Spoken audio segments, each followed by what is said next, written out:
Okay, good afternoon, everyone. I'd like to welcome all of you who are following along and watching this edition of the Virginia Sports Hall of Fame's Hall Call interview series. As always, I am Will Driscoll, the executive director here at the Virginia Sports Hall of Fame.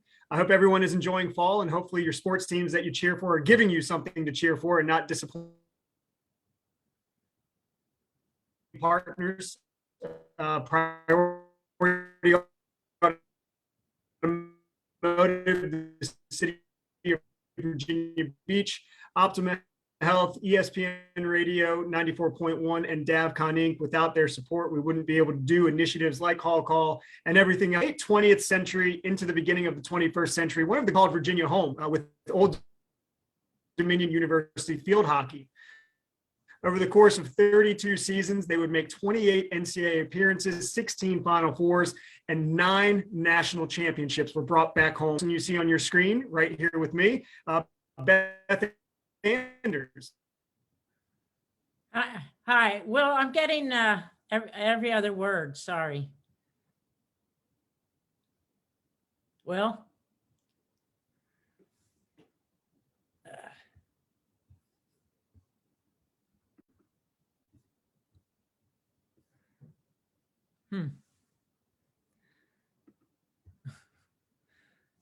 I can't hear you. I don't know if I did something wrong.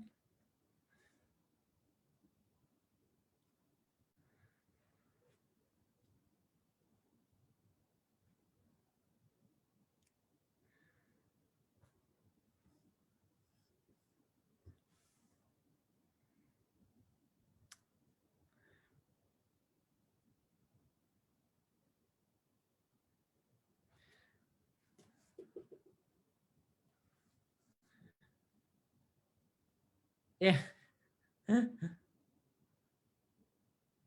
I lost you. Sorry about that, Beth. I think I got knocked out. Okay. You still there? I am here. I can't hear you though. Okay. Are you still there, Beth? Okay. I am here. Wonderful. Well, that is the joy of doing these things live. Unfortunately, right. I think the internet just knocked out for a second, but I'll jump right back into it. As you can see, I am talking with Beth Anders. I went through the superlatives, but I'll do it again. 2017 Virginia Sports Hall of Fame inductee, 9 national championships, the first field hockey coach to surpass 500 wins. And oh, by the way, she's also a published author, and that's what we're going to discuss today. She recently released 2 books, Develop Teams, Wins Follow, and ODU Field Hockey, The Dynasty. And so we're going to talk to her about that today. So Beth, hopefully the technical difficulties are past us. Thank you for joining us today. Well, thanks. I appreciate it. Well, the books are available wherever books are sold. I got mine on Amazon. So if you get the chance to please read them, please go out and get them. You can get the digital copy or the hard copies anywhere books are sold. But obviously, if you have any questions, this is on our Facebook Live feed today. So if you want to ask Beth something, please send that over and I'll try to get that up there. But the title of the book that we're going to focus on first, as I mentioned, is Develop Teams, Wins Follow. 4 words. Seems like a pretty easy blueprint for success, but why does it become so difficult sometimes to develop those teams for long-term success? Well, first of all, it takes a lot of work that no one really knows. Everybody wants to be successful, but they really don't know what it requires and what you have to do. And I wrote the book not to tell people what to do, but just to tell them what we did. And hopefully some of that would help them. But it's really not about the coach. It's about getting to the heart of the players. And if you can get to that heart, you can give them good direction. So the blueprint basically is direction or structure in which you thrive. And you know, part of that structure, one of the things that I really took away from the book is you made it very clear that you never set rules. You didn't have a set of rules, but you set expectations. Why did that work for the groups that you coached over 3 decades? Well, the funny thing is, you got to remember I was a player too. So as soon as a coach would set a rule, before you even left the room, you knew how you're going to break it. So, right. And my players weren't any different. They were way inside the box as well. But if you set expectations, then the players have to make choices. And when you allow them to make choices and claim their own ownership, it becomes a different animal, and they take pride in that, and they thrive under it.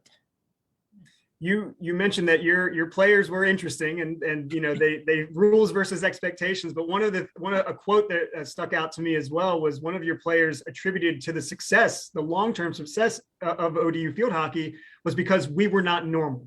Yeah. What did you think when you heard that and that made it into the book? I thought it was hysterical. I mean, I love my players. They are so honest and so authentic. And we had an alumni event just a couple years ago, which the alumni put on themselves. They organized it and did it themselves. And they were at my house, and it was Carolyn yelled across the room, and she said, "Hey, Beth, I know why we're so successful." She goes, "We're just not normal." It's kind of true.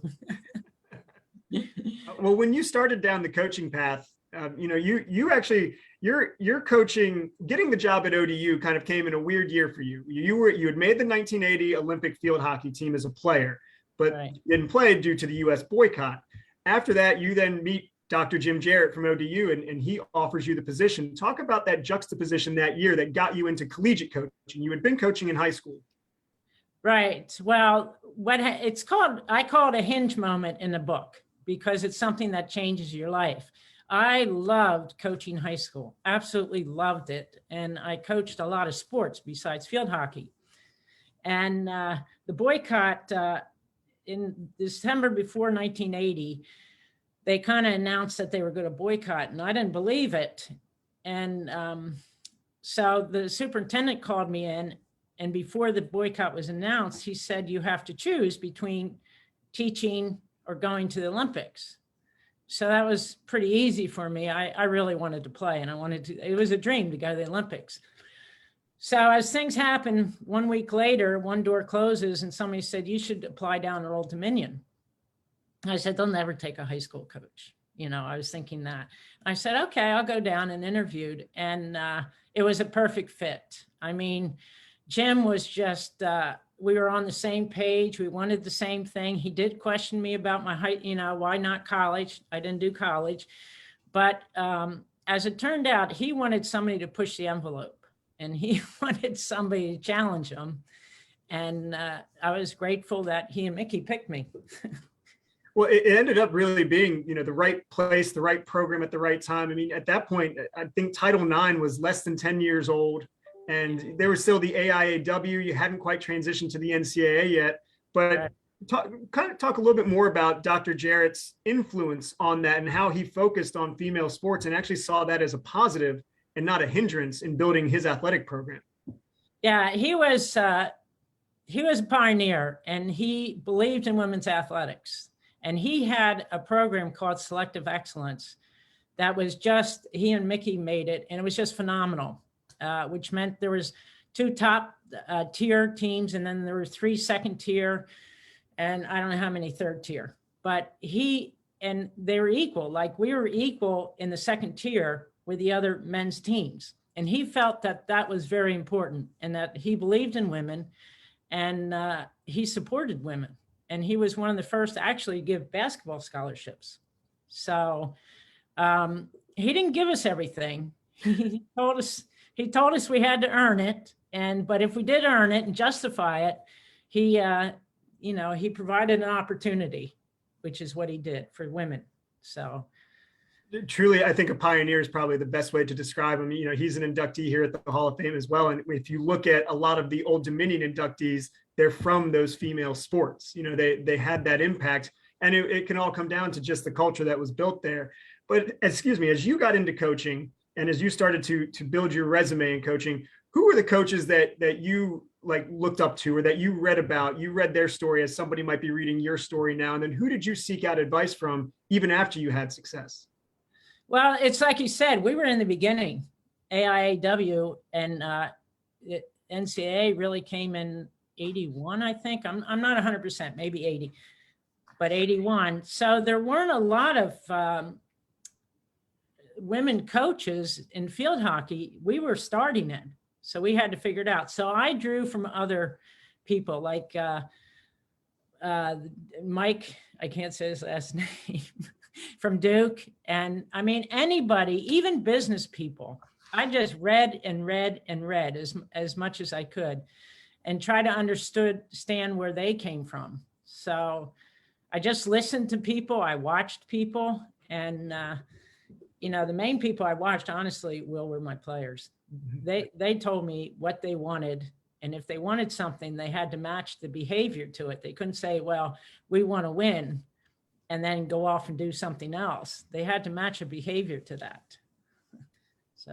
And, you mentioned the players, and the players obviously are the ones who are on the field. They're the ones who are carrying out, the things that you're coaching. And that success came pretty quick. 1980 to 1984, you won 3 national titles. And another thing that I really enjoyed was your first game as coach at ODU.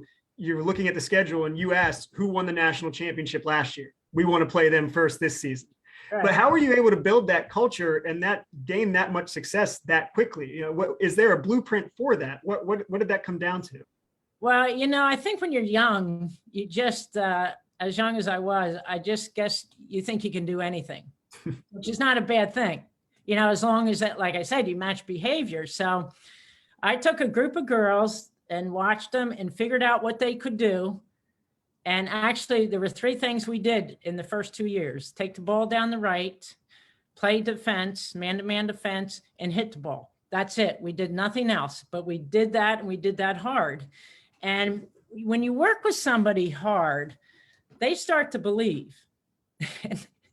And I was able to get some other recruits. Like one of our, in those years, we were in the semis, and we were down 4-0. And so I pulled the goalie. The kids never saw this before. We never worked on it, but they figured, holy cow, she's pulling the goalie. I guess she figures we can win this. So, and they did. They won the game. So we did that 2 years back to back. And it was I just think through the hard work. We did not have a blueprint then. We didn't have a standard code of operation. We just worked hard together and believed in each other.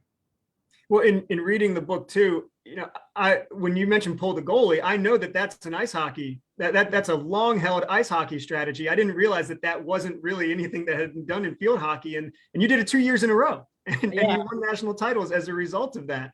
Right. Your coaching philosophy really came down, at least what I took away, came down to 2 words: why plus how, or why and how. Can you describe how those 2 words came to kind of define your approach when it came to coaching? Well, you just, you have to tell, or you have to give the players what you're all about. And I was just thought about it. And what I was about was, I love the game. Absolutely love it. I had total passion for it. And that's why I played, and that's why I'm coaching. And the how I knew was preparation. If you were willing to put the work in and prepare, not just say you're going to prepare, but really day in and day out prepare, I believed you could be successful. And it's something I started with from 1980. And honestly, I still believe it today in everything. So. Well, when you prepare, you obviously have you can create things that players can look at. And you also gave your players a lot of autonomy, and you kind of gave them what you call, and I'll even put in quotation marks, ownership of the team. And each year you had your team develop a code for that year. Why was that important? And how did that transition, from year to year, when you still had maybe younger players becoming upper class moving on and a new group coming in? How did that code evolve over time? Well, okay. So when I coach, I realized, to give you a little background, that when you're a freshman, I'm probably going to do 80% of the work and you're going to do 20. And then when you're a sophomore, I'm going to probably do 60% of the work and you're going to do 40. And then as a junior, it turns around to where they're doing 60 and I'm doing 40.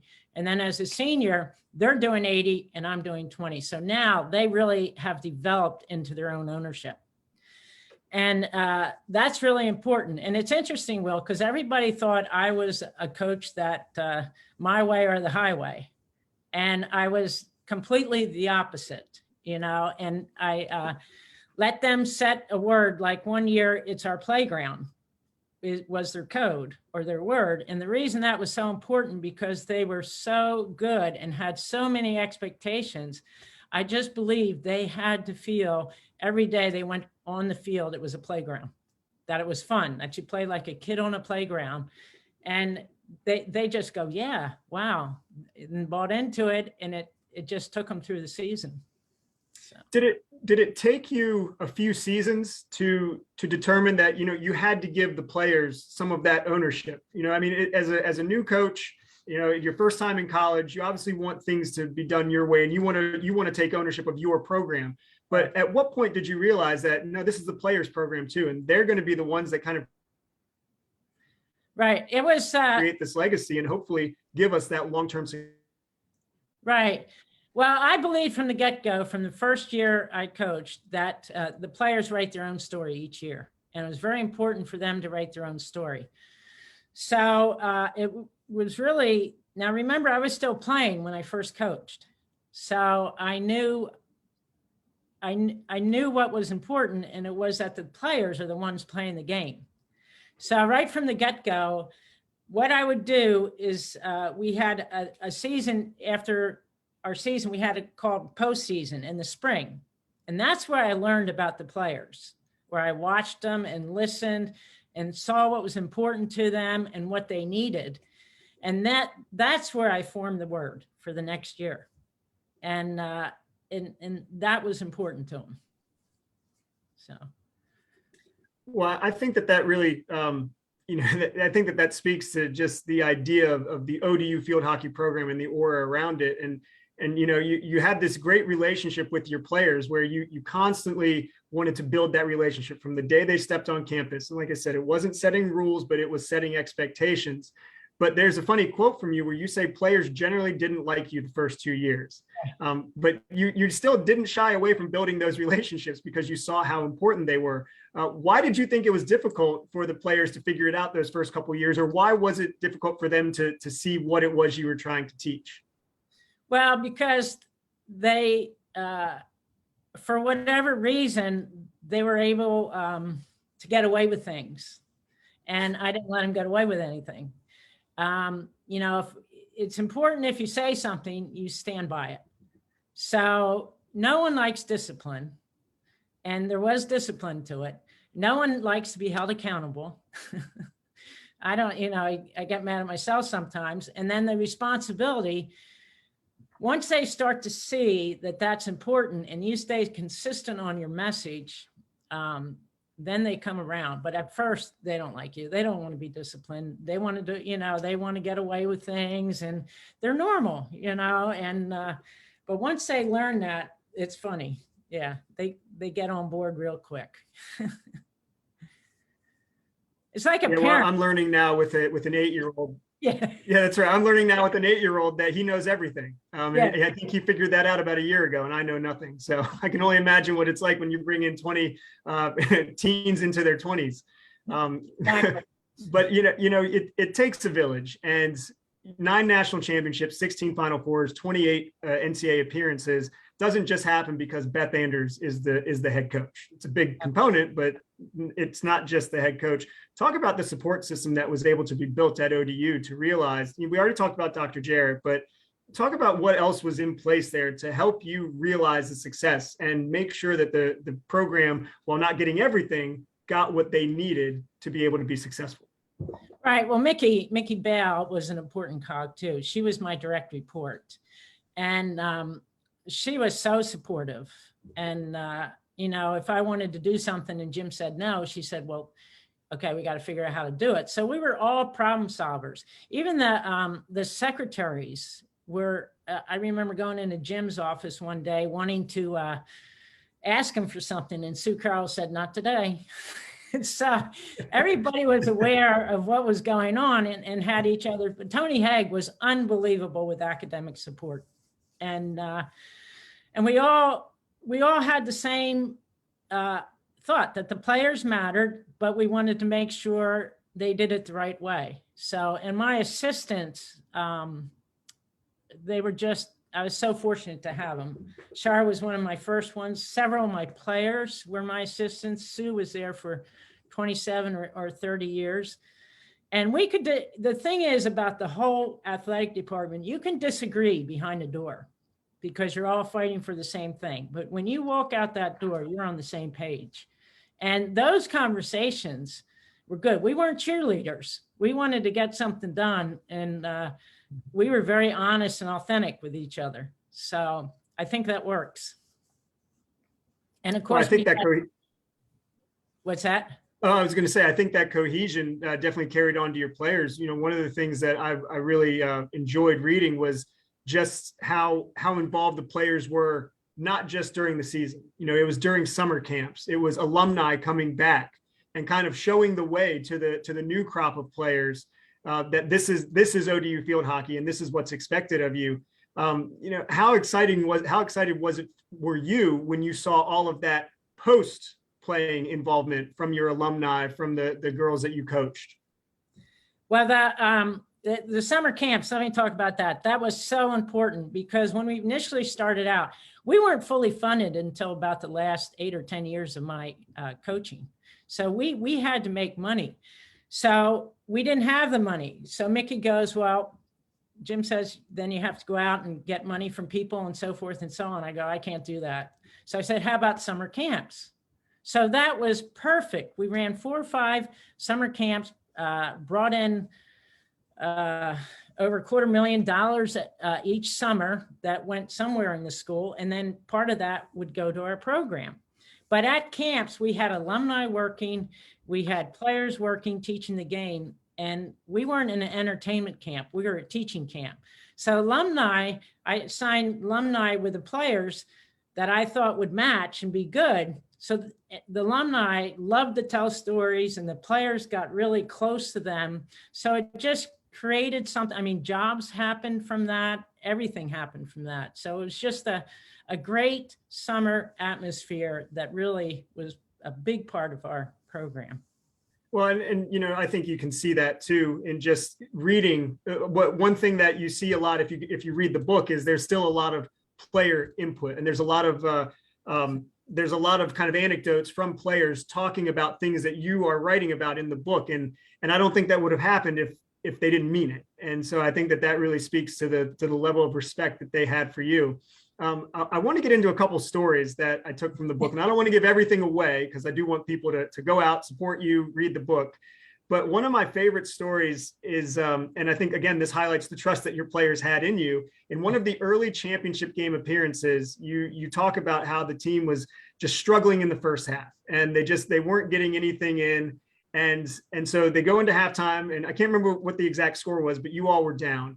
And you delayed your entrance into the team huddle. And when you did, you came to them and you said, don't worry, the goals were offline. We're going to be fine. And in the next half, they scored, I think, 5 goals, and they ended up winning the championship. Now, you can tell us the goals were never offline, were they? No. but it's a true story because, again, they were so close and they were playing so well that I knew I was going to go in there and they were going to be upset. So I thought, okay, I just waited. I said something to the officials like, hey, how you doing? You're doing a good, whatever, and just waited. And they saw me go to the officials and so forth. And I went in and told them that. And all of a sudden you saw in the locker room, oh, okay, we got this. What gave you that idea to use that as the excuse? Who knows? I mean, it just, again, as a player, I knew how frustrating that was. And, and you probably think out of the cages, I don't know. I do have a sense of humor sometimes I use with the kids, and who knew they would react like that?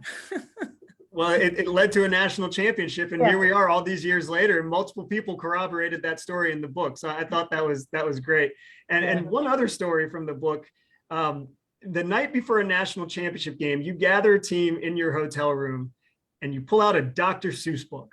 Yeah. And you read that to the team. Now, these are college students. What gave you the sense that was what that particular team needed that night? Well, you're going into a championship and you can see the kids are so tight and they want so much because they've worked so hard. And once the whistle blows, I knew they were going to be okay. But to get them to that point, to try to get them to sleep that night, I thought somehow I got to relax. So I got the book and I actually wrote their names the places you go is the Dr. Seuss. So I put their names actually in the story. So when I read the story, all their names were in the book somewhere. So they loved it. They were relaxed. We didn't talk anything about the game, and they were ready to go.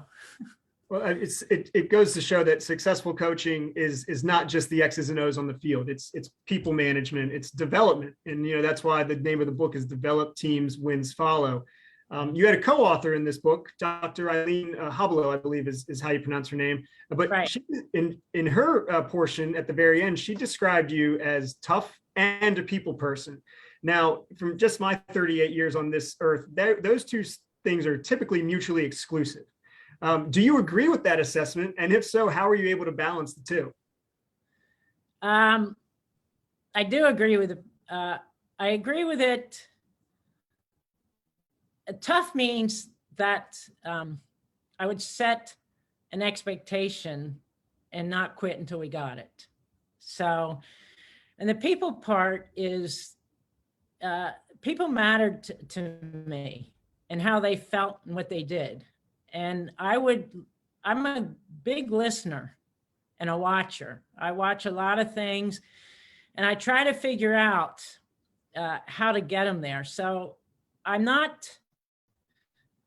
don't like crowds as a person, but I do think, and I'm not comfortable in crowds, but I do really enjoy understanding people.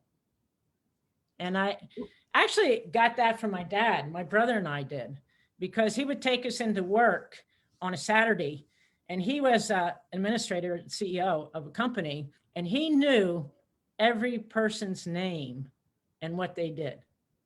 The janitor, the secretaries, the factory workers. And my brother and I, who do manage the same way, we go, wow, he knows everybody's name and what they were about. So I think that was impressive to us.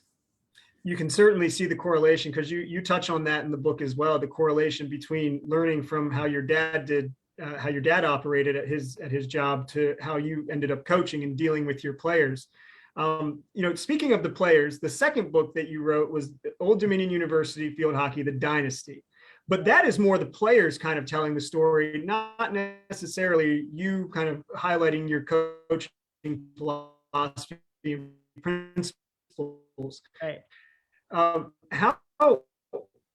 What was that experience like, reading those stories? I mean, in 2013, we had a retirement party, and so many alumni came back to tell us stories.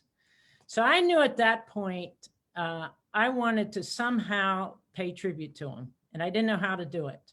So I asked them to write those stories, and oh my gosh, they were hysterical. And I was just reading, and I realized these players were so successful, and nobody really knows their story. And the truth is, if you're successful, you don't really have to tell anybody. But I felt as if their story had to be told somehow, because this was so unique and something anybody who reads it could appreciate who these people were. So I was determined to do that, and I really wanted to do it because I just thought they were so special. And I was so proud of all of them and what they've done. Yeah, and these weren't, if you get the chance to read it, this isn't just a couple players talking. This is dozens of players, coming back and sharing their perspective. And the one thing that this will always stick with me, my first induction ceremony being involved with the Virginia Sports Hall of Fame was yours. And I'll never forget the amount of players that returned to come and support you at your induction ceremony. And again, I think that just speaks to everything that we've discussed here. And I hope that, I know I enjoyed the book. I hope the book continues to be a great success, and I hope everybody reads it. And Beth, it's always a pleasure catching up with you and actually learning more about Beth Anders, the coach. I've gotten to know you a little bit as a person, but it's nice to hear and see your principles and philosophies. So thanks for joining us today. Well, thanks a lot. You really did a great job, and congratulations to you on your award too. Oh, thank you. Yes, Beth is referencing the Inside Business Top 40 Under 40. So a great recognition. And I can't do it without all the support system that we have. So again, it takes a village. It's not just me here. But again, make sure you get a chance to read Develop Teams, Wins Follow, and The Dynasty, Old Dominion Field Hockey, 1980 to 2012. Both books are available wherever books are sold. So, hey, Christmas is coming up. Good chance to get a Christmas present. I'd like to thank everyone who tuned in. I did see a few people coming in on the stream. And as always, thanks for our partners, Priority Automotive, the City of Virginia Beach, DavCon, Optima Health, ESPN Radio, and our friends at the Hampton Road Sports Commission. Be sure to follow us on all of our social media platforms at VA Sports HOF on Facebook, Twitter, and Instagram. Once again, I am Will Driscoll with the Virginia Sports Hall of Fame. And whatever you do, participate, don't spectate, and we'll see you again next time.